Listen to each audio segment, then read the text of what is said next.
हनुमान जी इधर आ जाओ, बात कर लेंगे। टाइम जा रहा है। धन्यवाद सभापति जी। विकसित भारत गारंटी फॉर रोजगार एंड आजीविका मिशन ग्रामीण पर मैं अपनी गंभीर आपत्ति और सुझाव रखना चाहता हूं। सबसे पहले तो मैं स्पष्ट करना चाहता हूं, ग्रामीण रोजगार गारंटी कोई सरकारी दया नहीं, यह इस देश के गरीब, मजदूर और वंचित वर्ग का कानूनी और संवैधानिक अधिकार है। इसी अधिकार को पहले महात्मा गांधी राष्ट्रीय ग्रामीण रोजगार गारंटी अधिनियम के माध्यम से मान्यता दी गई थी, लेकिन आज सरकार उस कानून को हटाकर एक नई योजना ला रही और निधि का जो बंटवारा केंद्र राज्य में 60 और 40 का है। माननीय सभापति जी, आप भी उत्तर प्रदेश से आते हैं, मैं भी। उत्तर प्रदेश सरकार पे 8 लाख करोड़ का कर्ज है, हर नागरिक पे 31,000 का कर्ज। ऐसे में क्या राज्य इसको आगे बढ़ा पाएगा? सभापति जी, सरकार कह रही है कि अब 100 दिन की जगह 125 दिन का रोजगार गारंटी दी जाएगी। ये सुनने में तो अच्छा लगता है, लेकिन कटाई बुआई के मौसम में 60 दिन काम न देने का प्रावधान इस गारंटी को व्यवहारिक रूप से कमजोर करता है। जिन राज्यों में कृषि एकमात्र विकल्प है, वहां मजदूरों के सामने काम भी नहीं, मजदूरी भी नहीं जैसी स्थिति बनेगी। ग्रामीण भारत में कृषि का संकट, मशीनीकरण, जलवायु आपदाएं तेजी से रोजगार खत्म कर रही है। ऐसे में 125 दिन भी अपर्याप्त है, जबकि कई राज्यों में लोग 300 दिन काम चाहते हैं, जिन्हें उन्हें काम करने से बाहर न रखा जाए। और सभापति जी, दलित आदिवासी हितों का स्पष्ट उल्लेख, मनरेगा से SC/ST समुदायों को जमीन से जुड़े काम, जल संरक्षण, सामुदायिक संपत्तियों के जरिए न्यूनतम सुरक्षा दी गई। नई योजना में SC/ST के लिए पृथक रूप से कोई लक्ष्य सुरक्षा का प्रावधान नहीं। और सभापति जी, आपदा के समय छूट सरकार की मर्जी पर, प्राकृतिक आपदा में छूट देना सरकार के विवेक पर छोड़ा गया, जबकि आपदा के समय तो सबसे ज्यादा बेरोजगारी, सबसे ज्यादा पलायन होता है। यह प्रावधान अधिकार नहीं, अनुग्रह बनता है। जब तक स्पष्ट जवाबदेही और दंड व्यवस्था नहीं होगी, ये प्रावधान सिर्फ कागजों में रह जाएगा। मैं कुछ सुझाव भी दे रहा हूं सभापति जी, मंत्री जी बैठे हैं।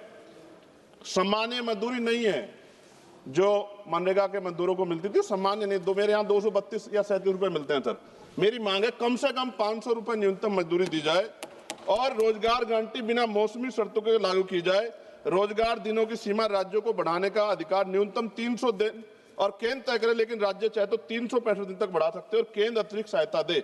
SC/ST और आदिवासी क्षेत्रों के लिए विशेष पैकेज, आदिवासी क्षेत्रों में 300 दिन गारंटी, भूमि, जल, जल आधारित कार्यों की प्राथमिकता, पैसा और FRA कानून में तालमेल, महिलाओं के लिए अनिवार्य 50% कार्य, हर पंचायत में कम से कम 50% काम महिलाओं के लिए आरक्षित, मासिक धर्म अवकाश, गृह, जल, स्वच्छता, देखभाल कार्यों की प्राथमिकता। अंतिम पेज है सर। सभापति जी, काम तय करने का असली शक्ति ग्राम सभा, ग्राम पंचायत पर भुगतान में देरी होने के 30 सेकंड में खत्म करूंगा सर। भुगतान में देरी होने स्वतः मुआवजा अधिकारियों की व्यक्तिगत जवाबदेही तय की जाए। विकसित भारत सिर्फ इमारतों और आंकड़ों पर नहीं बनता, विकसित भारत तब बनता है जब गरीब के हाथ में योजना अधिकार होता है। सभापति जी, माननीय मंत्री जी को मैं कहना चाहता हूं, आप इसका नाम बदल रहे हैं, बहुत सोच समझ के आप कर रहे होंगे, तो मेरी आपसे आग्रह, आप इसका नाम बाबा साहब अम्बेडकर के नाम पे क्यों नहीं कर देते, जिन्होंने संविधान निर्माता है जो, और आपने इसमें जी राम जी जोड़ा है। अच्छी बात है, आपकी बहुत सारी योजनाएं राम जी के नाम पे है। मेरी आपसे मांग है, आप इसमें जी राम जी की जगह जय भीम जी कर दो, उसमें क्या चला जाएगा? आपको सबके हितों का ध्यान रखना चाहिए ना। मैं तो आपसे जानता हूं कि क्या था, मगर आपने उनके संविधान के साथ किस तरह का हाल कर रखा है, ये भी तो हम लोग जानते हैं। सभापति जी, एक सेकंड भाई, मैं तो सुझाव दे रहा हूं। आप सर शेखर जी, आप चेयर को कहिए। हाँ सर, आपके माध्यम क्यों कहते हैं? नहीं, थैंक यू आपने 30 सेकंड मांगा था, 1 मिनट सर। ये बीच में बोल गए, थोड़ा सा वो हो गया सर। मैं खत्म कर रहा हूं 10 सेकंड में। मैं उनको नहीं कह रहा, मैं आपके माध्यम से कह रहा हूं मंत्री जी को, सर ये देश देख रहा है, आप अगर महापुरुषों का अपमान करेंगे तो लोग इसका चुनाव के समय हिसाब करेंगे। मेरी बात को याद रखें। धन्यवाद। जय भीम, जय भारत। सर आपका बहुत बहुत शुक्रिया। सर आपका बहुत बहुत शुक्रिया। अपनी बात रखने से पहले मैं बारामूला के मेरे पार्लियामेंट्री कॉन्स्टिट्यूंसी के उस नौजवान को मुबारकबाद देना चाहूँगा आके। धन्यवाद सभापति जी। सदन के सभी सम्मानित सदस्यों को कंक्लूडिंग सेंटेंस आप कंक्लूड करो, विद एक सेंटेंस से कंक्लूड करो। चंद्रशेखर जी, एक सेकंड। मेरी मांग है सर कि नागौर में मेड़ता से पुष्कर रेलवे लाइन की बात करूँ या नागौर के निकट भदवासी, मकोड़ी, बाला से घंटा पीरनवासी गाँव में RSM में मैंने भूमि आपत्ति के लिए गजट निकाला। किसानों की मंशा के खिलाफ ऐसे सैकड़ों उदाहरण मिल जाएंगे। लॉ एंड ऑर्डर बिगड़ सकता है। एथेनॉल फैक्ट्री के टाइम भी लाठीचार्ज हुआ। बोलिए चलिए, आप ये ठीक नहीं है। ये मेरी मांग है कि आप थोड़ा सा सुधार करें। चंद्रशेखर जी, धन्यवाद सभापति जी। सदन के सभी सम्मानित सदस्यों और भारत के 140 करोड़ से ज्यादा मेहनतकश भाइयों बहनों को मेरा जय भीम, जिनके खून पसीने की कमाई से सरकार चलती है। यह 25-26 के पूरक अनुदान मांग का पहला बैच सरकार की घोर नाकामी का जीता जागता सबूत। कुल सकल अतिरिक्त व्यय 1.32 लाख करोड़ रुपए का, लेकिन वास्तविक नगद खर्च सिर्फ 41,455 करोड़, बाकी 90,812 करोड़ की कथित बचत के नाम पर छिपाकर हिसाब चुकता करने का खेल। फरवरी को मुख्य बजट असत्य और खोखला साबित हो गया। बड़े बड़े वादे किए थे, अब इमरजेंसी में अतिरिक्त पैसे मांग रहे हैं। यह कोई मामूली गलती नहीं बल्कि सुनियोजित लूट और जनता के साथ विश्वासघात है। हम जोरदार मांग करते हैं कि शून्य आधारित बजटिंग तुरंत लागू करो, सीएजी से स्वतंत्र और सख्त जांच करवाओ। सरकार को अपने अंदर झांकना चाहिए और अपने इन कार्यों पर लज्जा आनी चाहिए। सभापति जी, एससी एसटी ओबीसी को वैसे तो नुकसान नहीं पहुंचा पाई सरकार, तो निजीकरण का एक बहुत बड़ा खेल किया। और इंडिगो ने क्या किया? आपके पास कोई व्यवस्था नहीं थी कि अपने जो जनता थी, पैसेंजर थे, उनको कोई आवश्यक सुविधा उपलब्ध करा पाते। तो निजीकरण के आड़ में एससी एसटी ओबीसी को नुकसान करने के चक्कर में बहुत नुकसान किया और एससी एसटी ओबीसी के बहुत सारे पद रिक्त पड़े सेंट्रल यूनिवर्सिटी में, प्रोफेसर, असिस्टेंट प्रोफेसर के। रक्षा के पर 41,000 करोड़ से ज्यादा की मांग। विमान, हथियार, मशीनरी के नाम पर मनचाहा धन उड़ा रहे हैं। एचएएल में देरी के बावजूद काल्पनिक बचत दिखाकर हिसाब बराबर कर रहे हो, ये पारदर्शिता है या धोखा? गृह मंत्रालय का खर्च फट पड़ा है जनगणना, आईसीटी और क्षेत्रीय पैकेज के नाम पर, लेकिन मणिपुर में आज भी हजारों लोग बेघर सड़कों पर भटक रहे हैं। सुरक्षा बल तैनात है, लेकिन शांति और पुनर्वास कहां? यह दिखावा है या वास्तविक सुरक्षा? मानवीय संकटों को नजरअंदाज मत करो। दिव्यांगों को मजबूत करने के लिए कोई योजना नहीं बनाई। भ्रष्टाचार चरम पर। टेलीकॉम में बड़ी कंपनियों को जीवन रेखा देकर जब 1.2 करोड़ नौजवान बेरोजगार भटक रहे हैं, युवाओं के साथ छल क्यों कर रहे हो? युवाओं को किसके भरोसे छोड़ रखा है? युवाओं ने क्या बिगाड़ा आपको? यह जनता का खुला अपमान है। सफाई कर्मचारी आज भी सीवर में मर रहा है और हम चांद पे चले गए। विदेश मंत्रालय विदेशी प्रोजेक्ट में फिजूल खर्ची कर रहा है, जबकि घर के बच्चे स्कूल छोड़ रहे हैं। 65 लाख बच्चों ने स्कूल छोड़ दिया। सरकार का डेटा मंत्री ने जवाब दिया था। यूपी दूसरे नंबर पे, पहले पे गुजरात है। स्वास्थ्य सेवाएं लाचार है। विकलांगों को मामूली मदद, संस्कृति विरासत सड़ रही है। सभापति जी, क्षेत्रीय असमानता बढ़ा रहे हो। कुछ यूटीज को फोकस करके गांव कस्बों को बुला दे, जबकि भारत गांव में निवास करता है। माननीय सभापति जी, यह दस्तावेज देश की अर्थव्यवस्था गहरा आघात है। हम इसे पूरी ताकत से खारिज करते हैं। या तो तुरंत सुधार हो, शून्य आधारित बट्टी, सीएजी के गहन जांच और हर रुपए का परिणाम आधारित ऑडिट होना चाहिए। साथ साथ सभापति जी, उर्वर विभाग पर 18,525 करोड़ रुपए का भारी अतिरिक्त मांग। विदेश से आयातित उर्वरकों को प्राथमिकता देकर हमारे किसानों का खून निचोड़ रही है। आत्मनिर्भर भारत का ढोंग रखते हो, लेकिन आयात पर निर्भरता बढ़ाकर मिट्टी को बंजर बना रहे हो। हर साल हजारों किसान आत्महत्या कर रहे हैं। एमएसपी की गुहार अनसुनी पड़ रही है। सब्सिडी किसानों के लिए, विदेशी कंपनियों के लिए यूरिया नहीं मिल रहा है, डीएपी नहीं मिल रहे। आयात माफियाओं के लिए तुरंत इस लूट को बंद करो, स्वदेशी उत्पादन को बढ़ावा दो। पेट्रोलियम मंत्रालय पर 9,500 करोड़ रुपए का बोझ। जी, कंक्लूड करो। एलपीजी सब्सिडी के नाम पर तेल कंपनियों को मुआवजा देकर आम आदमी की जेब काट रही है सरकार।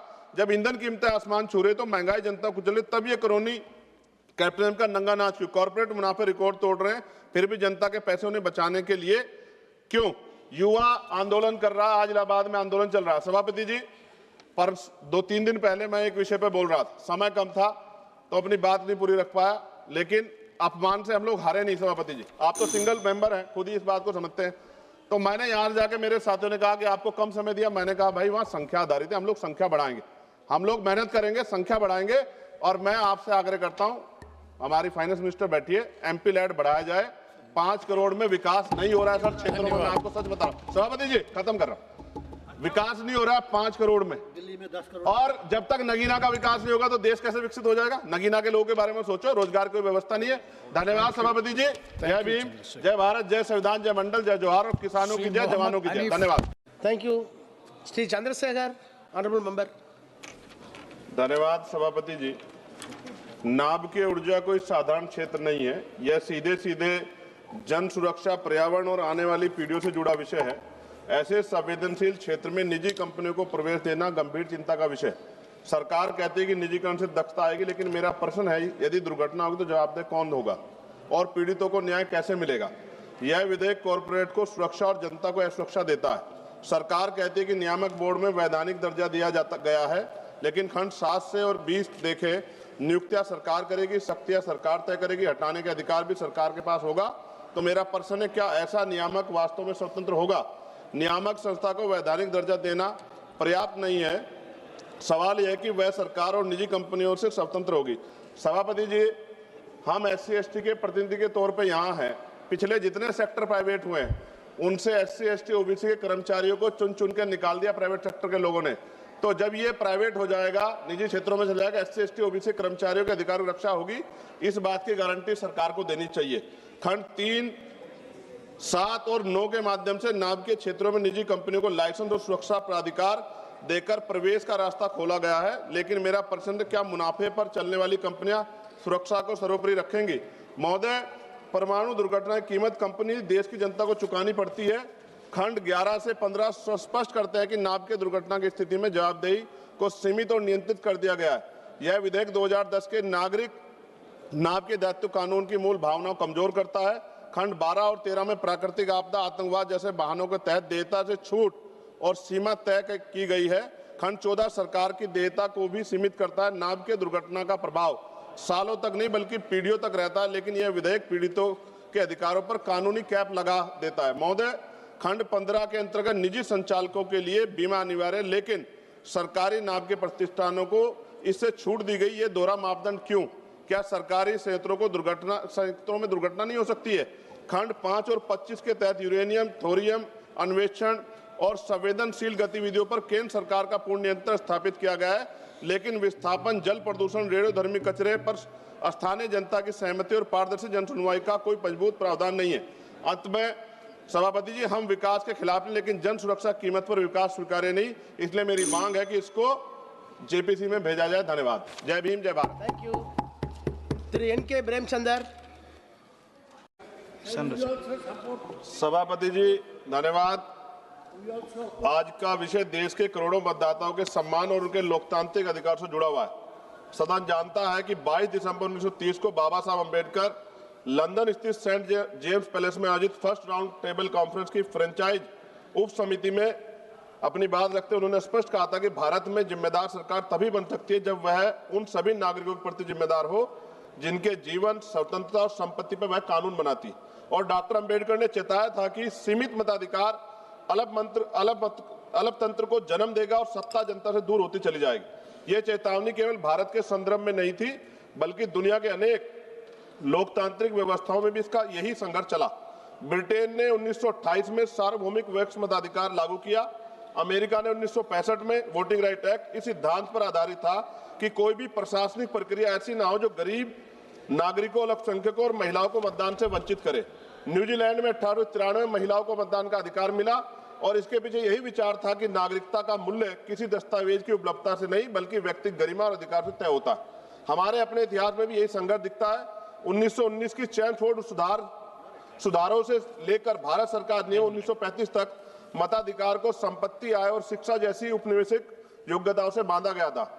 डॉक्टर अंबेडकर ने 17 मई 1929 को अपनी रिपोर्ट में लिखा था कि मताधिकार को कर्पा समझना दासता की स्वीकृति है और इसी विचारधारा ने हमेशा संविधान में आरंभ से ही सार्वभौमिक वयस्क मताधिकार को शामिल करवाई। ये उपलब्धि ब्रिटेन, अमेरिका, फ्रांस जैसे देशों की तुलना में कहीं अधिक साहसी और प्रगतिशील थी। सभापति जी, राउंड टेबल कॉन्फ्रेंस में 5 करोड़ से ज्यादा जो कमजोर वर्ग के लोग थे उनके 2 प्रतिनिधि थे, डॉक्टर अंबेडकर और श्रीनिवासन, और अधिकांश राजनेता जो पुरानी व्यवस्था थी निर्वाचन की उससे सहमत थे, जिसमें 80 लाख लोगों को वोटिंग का राइट था और वो संपन्न स्वर्ण जातियों के लोग थे। मैं आज सदन के माध्यम से देश के प्रत्येक नागरिक को बताना चाहता हूं कि आज जो देश में प्रत्येक वयस्क व्यक्ति को जो वोट का अधिकार प्राप्त हुआ है वो डॉक्टर बाबा साहब अम्बेडकर की देन है और माननीय काशीराम साहब ने भी हमें इसका प्रयोग करना सिखाया। माननीय सभापति, जब SIR मताधिकार के लिए निर्वाचन आयोग द्वारा ऐसे दस्तावेज मांगे जा रहे हैं जो बड़ी संख्या में नागरिकों, विशेषकर महिला और गरीब घुमंतु जातियों, आदिवासियों, दलितों, वन गुजरों के पास उपलब्ध नहीं है। आधार कार्ड जो देश के अधिकांश नागरिकों के पास उपलब्ध है उसे पर्याप्त क्यों नहीं माना जा रहा है? डॉक्टर अंबेडकर ने इसे अन्याय बताता और कहा था व्यक्ति जितना गरीब होगा उसके मताधिकार देना उतना ही आवश्यक होगा और उन्होंने कहा political power is the master key by which you can open all door of your progress. भारतीय फ्रेंचाइजी समिति 1932 ने कहा था साक्षरता, बुद्धिमत्ता या राजनीतिक क्षमता का माप नहीं है। और ज्योतिबा फूले ने 1882 की मैं हंटर कमीशन में कहा था कि यदि शिक्षा और अवसर बराबर नहीं है तो अधिकारों की समानता ही समाज को संतुलित रखेगी। पेरियार ईवी रामास्वामी नायकर ने कहा कि राजनीतिक अधिकार जनसित अधिकार है, इन्हें योग्यता के नाम पर सीमित नहीं किया जाता। चौधरी चरण सिंह जी ने भी कहा मताधिकार लोकतंत्र की नींव है। उनको तो ये भी कहना था कि भारत में मतदान करना अनिवार्य। मेरी भी मांग है कि मतदान अनिवार्य कर देना चाहिए। महामना रामसुब्रमण्यम वर्मा जी ने कहा वोट केवल राजनीतिक प्रक्रिया नहीं बल्कि सामाजिक न्याय प्राप्त करने का साधन है। एसआईआर की ड्राफ्ट मतदाता सूची प्रकाशन में दोहरी प्रविष्टियां, मृतक घोषित किए गए जीवित लोग और अनेक गलतियों ने पूरे सिस्टम की पारदर्शिता में प्रश्न चिन्ह लगा दिया है। इस प्रकार की त्रुटियां बताती है जो 1928 और 1932 में भारतीय आयोग ने कहा था कि प्रशासन की कमजोरियां नागरिकों के अधिकार छीनने का आधार नहीं हो सकती। जी शुरू अभी बस कुछ रह गया थोड़ा सा। एसआईआर के संबंध में विवाहित महिला मतदाता और बीएलओ की स्थिति को नजरअंदाज किया जा रहा है।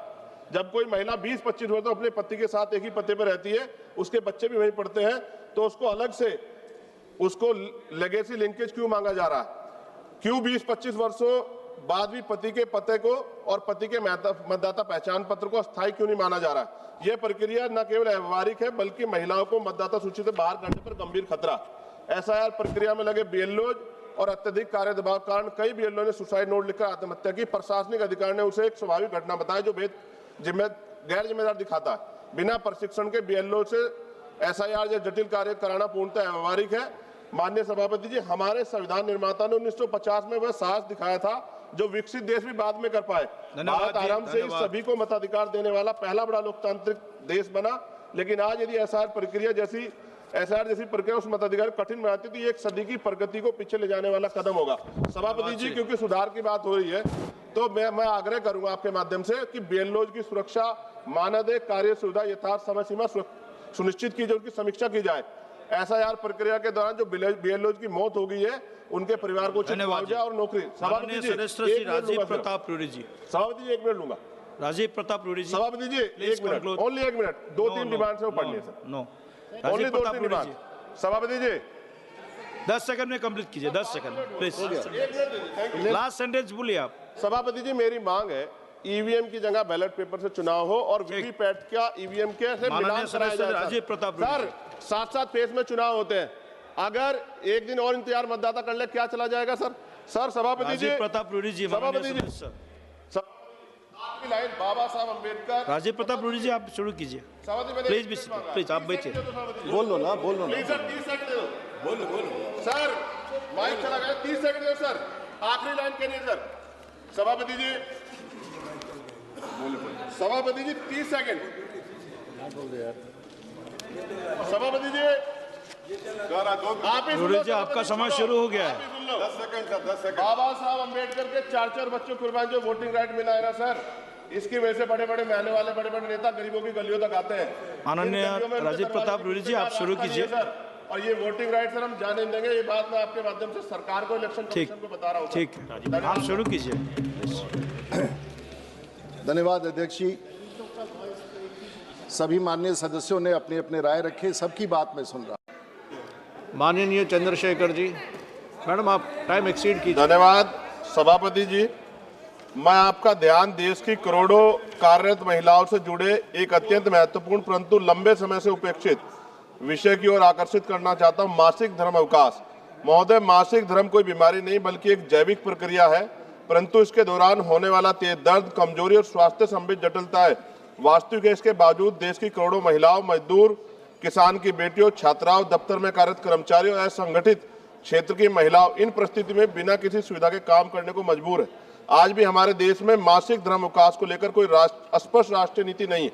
कुछ निजी संस्थाओं और 2-3 राज्य पहल कर रहे हैं, परंतु यह कदम राष्ट्रव्यापी रूप से लागू होना भी बाकी है। मैं सरकार से आग्रह करता हूं, मासिक धर्म अवकाश पर राष्ट्रीय नीति तैयार हो, असंगठित क्षेत्र की महिलाओं को भी इसमें शामिल किया जाए, स्कूल कॉलेज की छात्राओं के लिए भी आवश्यक प्रावधान हो और इस विषय पर एक व्यापक सर्वे, चिकित्सा अध्ययन और परामर्श प्रक्रिया शुरू की जाए। महोदय, किसी भी आधुनिक लोकतंत्र में महिलाओं की गरिमा, स्वास्थ्य और समान अवसर को अनदेखा नहीं किया जा सकता। समय आ गया है कि भारत भी मासिक धर्म अवकाश को अधिकार के रूप में स्वीकार करे। धन्यवाद। जय भीम, जय भारत। माननीय श्री देवेश एडवोकेट चंद्रशेखर।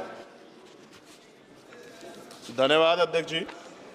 अध्यक्ष जी, देश आजाद हुआ 1947 में, लेकिन ये जो जातियां हैं जिनको आज हम विमुक्त जातियों के नाम से जानते हैं, 1871 के अपराध जनजाति अधिनियम के तहत इनको अपराधी जनजाति घोषित किया गया था। तो ये 1952 में आजाद हुए, 5 साल बाद। मंत्री जी ने बहुत सारी योजनाओं का जिक्र किया है। आज वर्तमान में डीएनटी, एनटी, एसएनटी समुदाय विभिन्न राज्यों में एससी, एसटी और ओबीसी श्रेणियों में वर्गीकृत है।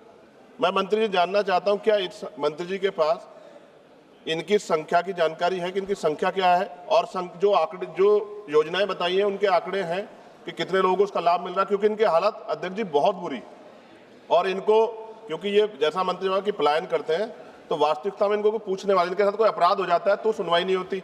और इनका जो पुरानी पीढ़ी तो चली गई सर, जो नई पीढ़ी आ रही है वो क्या मुख्य धारा में कभी नहीं जुड़ पाएगी? इसलिए माननीय मंत्री से मेरा आग्रह है कि वो आंकड़े भी स्पष्ट करें और इनकी संख्या की जानकारी मंत्री जी के पास है, क्योंकि पंजाब में, हरियाणा में, यूपी में इनकी संख्या बहुत ज्यादा है। मैं एक सलाह दे दूं आप लोगों को। जी जी बैठो। घुमंतु जातियों के जहां जहां भी डेरे होते हैं, सभी मान्य सदस्यों को प्रयास करना चाहिए कि वह जन सहयोग से ऐसी जातियों के अध्ययन के लिए वहीं पर 3-3 महीने का अगर शिक्षा का केंद्र लगाएंगे तो हम आने वाली पीढ़ी को शिक्षित कर सकते हैं। ये प्रयास मैं भी कर रहा हूं, आप लोगों को भी करना चाहिए। माननीय अध्यक्ष महोदय, माननीय सदस्य के द्वारा जो कुछ राज्यों का उल्लेख करते उनकी संख्या के बारे में जानकारी चाही गई है। इस संबंध में 2015 में इदाते आयोग बनाया गया, 14 में बनाया गया, जिसने 2015 में अपना कार्य प्रारंभ किया और 2017 में अपनी रिपोर्ट प्रस्तुत की। लगभग 15 करोड़ की अनुमानित संख्या आयोग के द्वारा बताई गई। राज्यों में, जिन राज्यों में विमुक्त, घुमंतु, अर्धघुमंतु समुदाय के बंधु पाए जाते हैं, उनके कल्याण के लिए, जैसा कि मैंने बताया कि सरकार के द्वारा सब समाज को लिए साथ में आगे है बढ़ते जाना। हम समाज के जो सबसे अंतिम पंक्ति के अंतिम छोर पर रहने वाले जो बंधु हैं, उन बंधुओं के कल्याण के लिए जो सीड योजना के अंतर्गत सारे राज्यों में काम किए जा रहे हैं, इसमें आजीविका घटक के अंतर्गत उनको सशक्त बनाने के लिए, उनके युवाओं के शैक्षिक सशक्तिकरण के लिए, निःशुल्क कोचिंग के लिए, उनके स्वास्थ्य बीमा के आयुष्मान भारत योजना के अंतर्गत कार्ड बनाए जाने के लिए और प्रधानमंत्री आवास योजना के अंतर्गत उनको आवास उपलब्ध कराए जाने के लिए सरकार के द्वारा इस संबंध में काफ़ी तत्परता से काम किए जा रहे हैं। आजीविका घटक में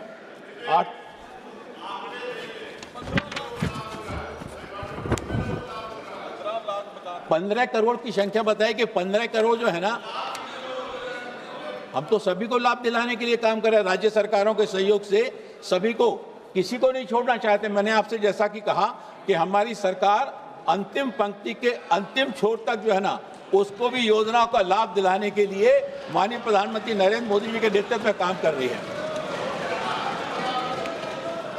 धन्यवाद सभापति महोदय।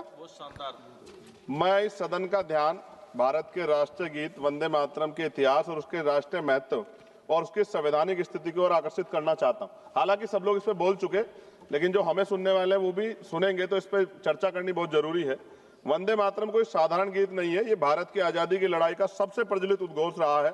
प्रख्यात बांग्ला लेखक बंकिम चंद्र चटर्जी ने इसे वर्ष 1875 में लिखा था और 1905 में जब लॉर्ड कर्जन ने बंगाल विभाजन की घोषणा की, तब यह गीत ब्रिटिश शासन के विरुद्ध जन प्रतिरोध का गूंज बन गया। ब्रिटिश पुलिस जब भारतीयों की आवाज दबाने के लिए लाठी चलाती थी, गोलियां दागती, तब हमारे क्रांतिकारी नायक नायिकाएं वंदे मातरम गर्जना से आसमान गुजा देते थे। अनेकों वीरों ने फांसियों के तख्ते पर चढ़ते हुए गोलियों का सामना करते हुए अंतिम शब्द वंदे मातरम ही कहे थे। इतना ही नहीं, अंग्रेजों ने इस गीत से इतने भयभीत हुए कि उन्होंने इस पर प्रतिबंध लगा दिया। सभापति महोदय, साल 1937 में जब राष्ट्रगान तय करने का प्रश्न उठा तो इसके लिए एक समिति बनाई गई। तो साल 1937 में बनी वह 3 सदस्यीय समिति, जिसमें नेहरू जी, नेताजी सुभाष चंद्र बोस और गुरुदेव रविंद्रनाथ टैगोर जैसे महानायक शामिल थे। और टैगोर जी की सलाह पर वंदे मातरम के पहले 2 अंतरों को राष्ट्रीय गीत के रूप में स्वीकार करने की अनुशंसा की गई। इस अनुशंसा को संविधान सभा ने 24 जनवरी 1950 को पूर्ण सहमति से राष्ट्रीय गीत का दर्जा प्रदान किया। ऐसे में आज उसकी स्थापित, स्वीकृत और सर्वमान्य स्थिति पर अनावश्यक विवाद खड़ा करना न केवल इतिहास के तथ्य और संविधान की मर्यादा के विपरीत है, बल्कि यह उन महान विभूतियों, विशेषकर बोस जी और रविन्द्रनाथ टैगोर का भी अपमान है जिन्हें आज भाजपा स्वयं अपने आदर्श बताती। मुझे याद है कि प्रधानमंत्री जी पूर्व का जो पश्चिम बंगाल का चुनाव हुआ था, माननीय प्रधानमंत्री जी टैगोर जी का लुक धारण करके हमने सबने देखे। ऐसे में उन्हें टैगोर जी की स्पष्ट सलाह पर निर्धारित राष्ट्रीय गीत की स्थिति पर सवाल उठाना उनके विचारों और उनके ऐतिहासिक समिति दोनों के प्रति असम्मान की श्रेणी में आता है। माननीय सभापति जी, 24 जनवरी 1950 को संविधान सभा द्वारा राष्ट्रीय गीत घोषित किए जाने के बावजूद यह भी सत्य है कि संविधान में अनुच्छेद 51A के तहत राष्ट्रगान जन गण मन का सम्मान करना अनिवार्य है, जबकि वंदे मातरम के लिए कोई संवैधानिक बाध्यता नहीं बनाई गई। इसलिए वंदे मातरम का सम्मान हमारे नैतिक कर्तव्य है, लेकिन किसी भी नागरिक पे से अनिवार्य करना संविधान की भावना के अनुरूप नहीं। और हम संविधान को मानने वाले लोग हैं। हमारे महान स्वतंत्रता सेनानियों ने एक ऐसा भारत चाहा था जहां देशभक्ति, स्वतंत्रता और सबकी आस्था तीनों का सम्मान साथ साथ रहे। वंदे मातरम इस देश की आत्मा में बसता है, परंतु देशभक्ति को किसी एक नारे, एक गीत या एक प्रतीक तक सीमित करना भी उचित नहीं। हमारा भारत संविधान, विविधता और स्वतंत्रता पर विश्वास करने वाला है। इसी संदर्भ में मैं संविधान निर्माता परम पूज्य डॉक्टर बाबा साहब अम्बेडकर की एक अमर पंक्ति कोट करना चाहता हूं, जिसमें उन्होंने कहा, राष्ट्र व्यक्ति से बनते, मिट्टी से नहीं बनते। यानी राष्ट्र की असली शक्ति उसके नागरिक हैं, उनकी चेतना, उनके अधिकार, उनकी स्वतंत्रता है। मैं इस सदन में यह भी कहना चाहता हूं कि वंदे मातरम हमारा गर्व है, हमारी विरासत है, लेकिन गर्व को कभी जबरन थोपा नहीं जाता, गर्व दिल से स्वीकार किया जाता है। वंदे मातरम वो गीत है जिसने अंग्रेजी साम्राज्य हिला दिया था। आज इसे राजनीति में घसीटना, उसकी मान्यता को कम करना। वंदे मातरम हमें जोड़ता है, तोड़ने की पहचान भी बताता है। जब इसे हथियार बनाए और उनकी नीयत देश नहीं, सिर्फ आपकी अपनी राजनीति चमकाना हो। सभापति महोदय, आज भी अगर कहीं कोई आंदोलन होता, मैं एक अधिवक्ता हूं, उत्तराखंड के देहरादून में अधिवक्ता 29 दिन से कड़क ठंड में बैठे हैं, इसी राष्ट्रगीत को गुनगुनाते हुए आंदोलन कर रहे हैं कि हमें सरकारी चैम्बर सरकार उत्तराखंड की दे। मैं बात आपको इसलिए कह रहा हूं, हमने किसान आंदोलन देखे, पहलवान बेटियों का आंदोलन देखा, अध्यापकों का आंदोलन देखा, युवाओं का आंदोलन देखा, लेकिन मैं ये भी मानता हूं कि सत्ता इस पर राजनीति कर रही है। और अंत में सभापति महोदय, वंदे मातरम है दिल की धड़कन, इसे लड़ाई की दीवार मत बनाओ, इसे लड़ाई की दीवार ना बनाओ, मां के नाम पर नफरत की राजनीति का बाजार ना सजाओ। हम सम्मान से कहेंगे फर्ज है हमारा, पर किसी नागरिक की आजादी पर पहरा ये संस्कार नहीं हमारा। सभापति जी, इतिहास पे बात होगी, जो आज नहीं है उन पे बात होगी, लेकिन वर्तमान पे भी तो बात होनी चाहिए ना। वर्तमान पे इतिहास से हमें सीख लेनी चाहिए। आज क्या हाल है देश के? बुनियादी सुविधाएं लोगों को नहीं मिली, रोटी कपड़ा मकान की व्यवस्था नहीं है, और जुल्म जाति अन्य अत्याचार दलितों पे, पिछड़ों पे, मुसलमानों पे, आदिवासियों पे लगातार जारी। और कोई कहने सुनने वाले जब भी कोई अपनी आवाज उठाएगा उसको देश विरोधी घोषित कर दोगे, धर्म विरोधी घोषित कर दोगे। इस प्रथा से क्या देश आगे बढ़ सकता है? एक ऐतिहासिक प्रमाण बता रहा हूं जी, खत्म करते हुए ऐतिहासिक प्रमाण बता रहा हूं। राम प्रसाद मिसमिल जी ने आजादी की लड़ाई के लिए हिंदुस्तान रिपब्लिकन एसोसिएशन बनाया चाहे, लेकिन जब उन्हें लगा कि एक धर्म के लोग या एक जाति के लोग या एक क्षेत्र के लोग आजादी की लड़ाई को नहीं लड़ सकते, तो 1928 में शहीद आजम सरदार भगत सिंह जी ने उसमें सोशलिस्ट वर्ड जोड़ा। हिंदुस्तान सोशलिस्ट रिपब्लिकन एसोसिएशन क्यों बनाया? क्योंकि जब हम मिलकर रहेंगे तभी देश आगे बढ़ सकता है। और मुझे पूरा ऐसा लगा जब मैंने सत्ता पक्ष को सुना कि वो राजनीतिक एजेंडे के जरिए सिर्फ मुसलमानों को टारगेट करते हुए इस बहस को लाना चाहते हैं, उनके पीछे उनका कोई और तर्क नहीं। सभापति जी, खत्म करते हुए मैं ये कह रहा हूं, आज का नौजवान अपना हक मांग रहा है, आज की बेटियां उड़ान चाहती है, उनके लिए सरकार पे क्यों योजना नहीं? बस इसी एजेंडे में फंसा के लगातार वो देश के नौजवानों को चलना चाहते हैं। ये ज्यादा दिन चलेगा नहीं। मैं आपके माध्यम सरकार से कहना चाहता हूं कि बुनियादी मुद्दों पर चर्चा करें, बेरोजगारी पर चर्चा करें, महंगाई पर चर्चा करें, महिला सुरक्षा पे, सम्मान पे, उनके सशक्तिकरण पे चर्चा करें, और देश की तरक्की पे मिलकर कैसे आगे बढ़े इस पर चर्चा करें। बहुत बहुत धन्यवाद। जय भीम, जय भारत, जय संविधान, जय मंडल, जय जोहार। धन्यवाद सभापति महोदय। माननीय सदस्य श्री हनुमान बेनीवाल जी। एक इनके लिए जरूर सुना। शेखर जी। धन्यवाद सभापति जी। भारत सरकार के राजपत्र संख्या 39 दिनांक 27 अगस्त 2009 के द्वारा निःशुल्क और अनिवार्य बाल शिक्षा का अधिकार अधिनियम 2009 प्रभावी किया गया था। इस अधिनियम के धारा 23 के अंतर्गत अधिनियम के प्रभाव में आने की तिथि है उसके पश्चात नियुक्त नियुक्ति शिक्षक भर्ती नियुक्ति हेतु न्यूनतम अर्हता निर्धारित की गई थी, जिसके द्वारा कक्षा 1 से कक्षा 8 तक के अध्यापकों की नियुक्ति हेतु टेट की अनिवार्यता की गई थी, परंतु इस अधिसूचना की तिथि से पूर्व नियुक्त कक्षा 1 से 8 के अध्यापकों को टेट से मुक्त की अवधारणा थी। भारत के राजपत्र संख्या 34 दिनांक 10 अगस्त 2017 के द्वारा निःशुल्क और अनिवार्य बाल शिक्षा अधिकार अधिनियम 2009 की धारा 23 के उपधारा 2 के परंतु संशोधित किया गया कि जो अप्रशिक्षित अध्यापकों के लिए था, परंतु एनसीटी के माननीय उच्चतम न्यायालय में दिए गए भ्रामक शपथ पत्र दिए जाने का न्यायालय द्वारा भ्रमित आदेश पारित हो गया। एनसीटी द्वारा प्रेषित शपथ पत्र को निरस्त कर संशोधन करने का कानून पारित किया जाए, परंतु माननीय उच्चतम न्यायालय द्वारा दिनांक 1 सितंबर 2025 को दिए गए एक निर्णय के आलोक में समाचार पत्रों एवं सोशल मीडिया द्वारा प्रचारित समाचार पत्र से देश के शिक्षकों की मांग कर रहा हूं, देश के शिक्षकों में भ्रम की स्थिति उत्पन्न हो गई। अतः भारत सरकार के अधीन दिनांक 25 अगस्त 2010 से पूर्व तथा उत्तर प्रदेश के सरकार के अधीन 29 जुलाई 2011 के पूर्व नियुक्त शिक्षकों को सेवारत रहने हेतु पदोन्नति हेतु टेट उत्तीर्ण करना अनिवार्य नहीं है, अतः अध्यापकों को टेट मुक्त किया जाए। माननीय सभापति जी, उत्तर प्रदेश में 2 लाख और देश भर में 25 लाख से ज्यादा माननीय सदस्य श्री जयंत बसुमतारी जी, सभापति 10 सेकंड मांग नहीं आई सर, मांग नहीं आई, मांग तो कर दिया, नहीं मांग नहीं आई। मांग ये है कि उनके अधिकारों की रक्षा की जाए, वो देश का भविष्य बनाते हैं, वो सुरक्षित रहेंगे तभी देश सुरक्षित